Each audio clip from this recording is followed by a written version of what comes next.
This is 37th Street Radio and TV, and of course, we are out here hooking you up with the best of the best when it comes to guests. And today we have a special guest. So, guest, please introduce yourself. So hi guys, my name is Eunice Okumu. I am a content creator and I'm also an IR graduate. Yeah, so that's me. I do content on Instagram in regards to fashion, beauty, and lifestyle. So yeah, that's bits of me. You'll get to know me as we move on with the conversation.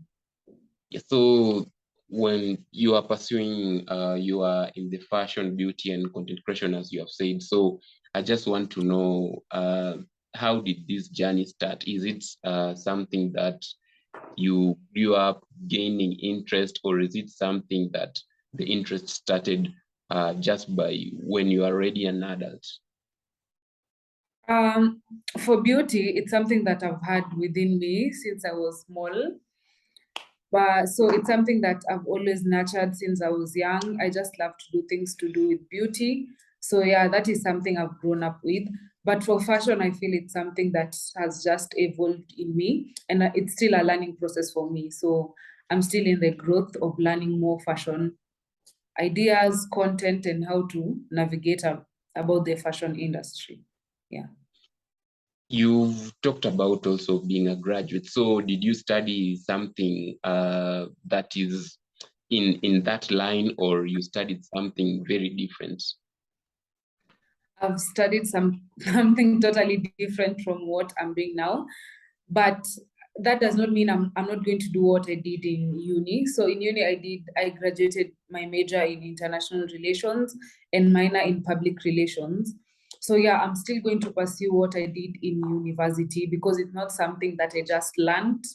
Relations major in IR and minor in public relations, and those are two things that I'm willing to pursue as I grow. But also this, I feel like content creation is also another journey on its side that I'll do separately. So it's not something that I'm willing to go like I just went to uni and that's it. No, I'm sure I'll pursue both.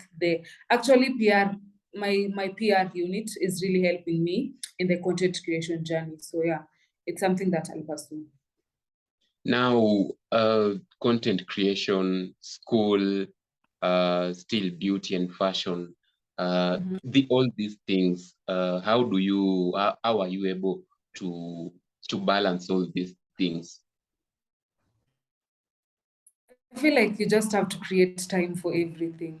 If you really want to pursue something, you just have to find time to find time for everything that you want to do. Sometimes it's hard, I won't lie, especially when I was in school.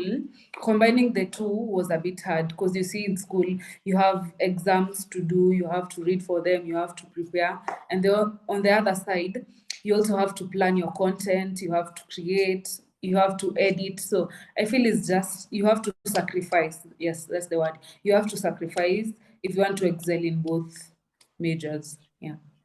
So some people usually, when maybe they are passionate about something, maybe they just pursue it quietly. But you, as you have just said, in this beauty and fashion, still you are posting, you are sharing content on Instagram, you are sharing content on YouTube. So what made you choose that direction? Because maybe you will just do it and even never share. I feel like for me, I used it as an album. You see, when we were young, we used to save photos in an album. But now I feel like I'm saving them digitally online. But it's just that people now it's not a personal thing. It's not a personal album. It's a shared album. So for me, I do it as if I'm saving them for my own good. Yes. Yeah. So in the long run, in this fashion game, like, what's your aim? What do you want to achieve in the long run? Like, you just looking at yourself, maybe you started recently and now in future, maybe what do you want to achieve? So to fashion, I'm also a plus size model. So maybe in future I'd like to work with the high-end brands. high-end, both Kenyan and international brands. I love to model for them. That's in regard to fashion. And also I feel like also in beauty, I'd like to also do the same. So I feel like in the long run, I just want to maybe collaborate with a big brand, either Kenyan or international, whatever opportunity avails itself for me. So yeah, that's the plan. But I believe that I have to push myself and to work hard so that what I want to achieve come through. Yeah, because nothing comes easy at the end of the day. You have to work hard for it. Have you ever maybe been approached by these brands so far, maybe just to do a gig? Has that ever happened? Maybe these small businesses, they want you to maybe market their product or something like that? Yes, I've been able, like for beauty, I've worked with a makeup brand called Biu. It's a Kenyan brand. For fashion, I've worked with Maua Wear. It's also a Kenyan brand for Anjiro. I've also been able to work with Vosti Look Models. It's also a Kenyan brand, and also they have a cloth line called Vosti Looks. Yes. And I'm also starting to partner with small upcoming maybe fashion lines, yeah, and hoping for more opportunities to avail themselves as I grow. Do you think these fashion brands in Kenya will really create an industry for models? Because we've seen that guys are usually just obsessed about the big brands, Gucci, Louis V, but you're talking about brands that are actually owned by Kenyans. So do you think maybe if these brands grow, they will be creating a very big and wider market for models like you? Yeah. Actually, I want to say that most fashion brands in Kenya, they are really embracing working with Kenyan models, and which is something I love. And there are so many brands that are coming, and they are doing amazing work, and they are also making good produce in terms of clothes, in terms of jewelry, in terms of bags. So we really appreciate that it's a growing market, and we hope that as it grows, it will, sometimes when things grow, they feel like they also need to use other people. But we hope that as they grow, they'll continue working with Kenyan models and appreciating the Kenyan beauty.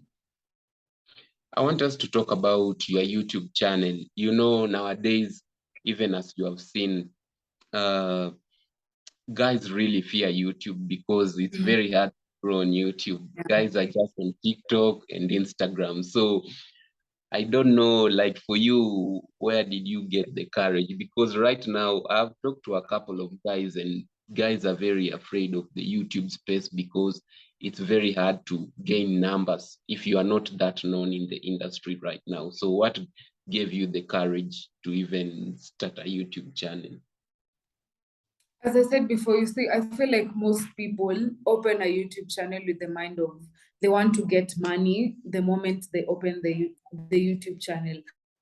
But as you can see, even from my YouTube bio description, my main aim is to save memories through vlogs that I'm with my friends and family. So I feel like for me, the main purpose of my YouTube channel is not all about numbers and all about who's there following me. For me, I use YouTube to record memories and save memories there so that one day I'll be able to sit down. I can be able to sit down any day and watch. Like I put memories when I'm out with my friends, when I've gone for events. So some days I'm just like, I want to remember this event. I want to remember this memory. I go back to my channel, I watch it and have fun. But at the end of the day, yes, it is really hard growing a YouTube channel because I feel like most Kenyans don't embrace like the upcoming of maybe new YouTubers or new people in the market. So I feel it's something people should embrace and appreciate because there are amazing small YouTubers out there. There are people who are doing amazing work. And I feel like we need to support each other and form a community that support each other's work. But again, even for the few fans that you have, how are you able to remain consistent? When maybe you haven't posted a video, do they maybe hit up your DM and they're like, where did you go? Are you sick? Have you died or something like that? Yeah, sometimes I do have that pressure, especially from my friends, from my close friends. They really push me to put videos for them on YouTube channel. Sometimes it's a bit hard because you don't feel like, but then there are sometimes you have a creative block, ama you just don't feel like creating. But there's someone who'll be there telling you, hey, please put up a video for us.